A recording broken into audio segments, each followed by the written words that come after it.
all of us somehow have got to answer fundamental questions. Who am I? Where did I come from? And where am I going? And if we don't have a philosophy of life that is able to give us substantive answers to those questions, then it's probably time that we went looking for them. Because trying hard to make sense of the riddle of life, which is essentially what the book of Ecclesiastes is in large part about, trying to make sense of the jigsaw puzzle of life without a picture on the front of the box, and with the distinct impression that a lot of those pieces from the jigsaw are missing, is just an exercise in futility. And into that reality, if we're going to go to the scriptures, we recognize that God who made us is sovereign over the affairs of life. That means that the good, the bad, and the ugly is all under his jurisdiction. And when we come to terms with that, it doesn't mean that somehow or another we throw up our hands and say, que sera, sera, whatever will be, will be.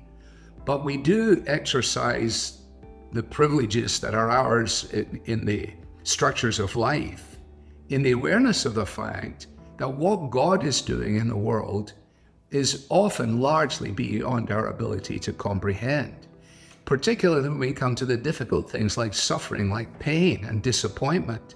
And we ask questions like, well, why is this happening to me? When what is happening to me, it might not be about what's happening to me. It might be about something entirely different. Or why is this happening now? We only see just the tiniest glimpses of these things. One day, as Paul says, we will see, we will know even as we are known. But in the meantime, providence, the doctrine that God is working his purposes out, as the Puritans used to say, providence is a soft pillow.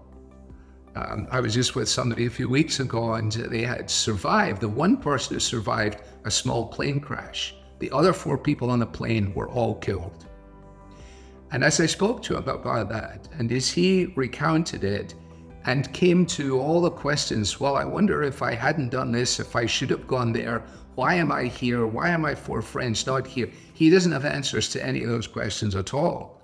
And one of his friends, an older brother in the faith, came to him and he said, hey, either he is or he isn't. And what he meant by that is either God is sovereign or he isn't. If he isn't, then the moon's a balloon, we're living in a random universe, and there is no up, there's no down. The Christian is able to say, the God who made me has plans and purposes for me. Those plans may well include pain, disappointment, almost inevitably bereavement. But am I going to take them from the hand of a Father who is sovereignly working out all his plans and purposes for his world according to the eternal counsel of his will? That we're trusting a God who is too wise to make mistakes and too kind ever to be cruel. Or you have to embrace some other approach. That's why I think the Christian story is really worthy of serious consideration.